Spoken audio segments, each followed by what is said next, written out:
আগেও সুন্নাত, কোনটাই সুন্নাত নাই। ফাকরাউ মা তায়াসসার মিনাল কোরআন, আল্লাহ বলছেন যা সহজ হয়।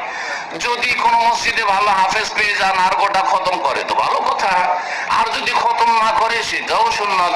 একবারে কোরআন শুরু থেকে শেষ পর্যন্ত খতম করে নবী সাল্লাল্লাহু আলাইহি সাহাবীরা তারাই পড়েছেন, এরও কোনো প্রমাণ পাওয়া যায় না।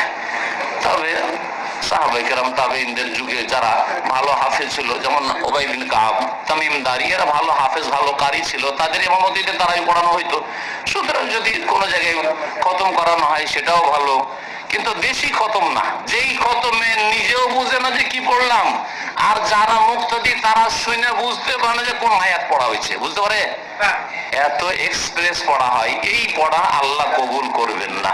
ওরা তেলিল কোরআন তারতিলা, ঠান্ডা মেজাজে ধীরে ধীরে স্থিরতার সাথে তেলাওয়াত করতে হবে।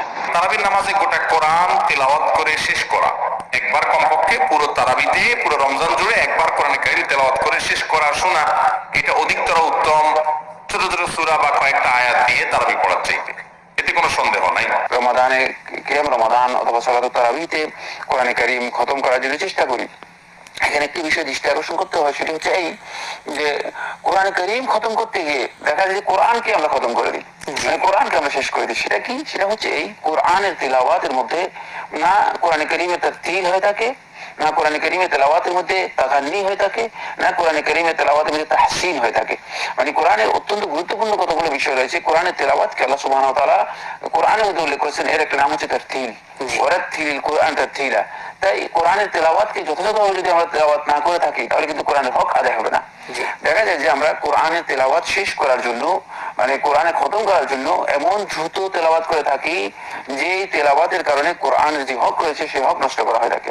যদি রাতের নামাজের মধ্যে অথবা সালাতুত তারাবিতে আমরা কোরআন খতম করতে চাই তাহলে কিন্তু কোরআন খতম করতে হবে, কোরআনের হক আদায় করে সেভাবে আমাদেরকে আদায় করতে হবে।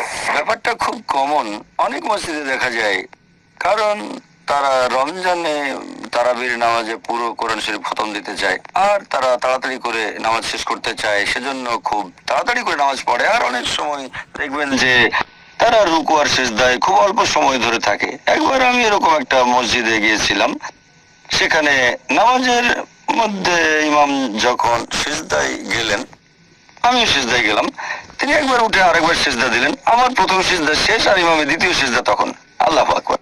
তার মানে এই পজিশন গুলো, রুকু, তারপর সিজদা, তারপর রুকু থেকে যখন উঠবেন আর দুই সিজদার মাঝখানে আপনি থাকবেন সুস্থির হয়ে, তাড়াতাড়ি করে ওঠা বসা করতে পারবেন না। যদি এমন করেন ধরে নেওয়া হবে আপনার নামাজ কবুল হয়নি, যেন আপনি নামাজই পড়েননি। তাহলে যদি তাড়াতাড়ি করে তারাবির নামাজ পড়েন, রুকু সিজদা বা খুব তাড়াতাড়ি ধরে নেওয়া হবে আপনি নামাজ পড়েননি।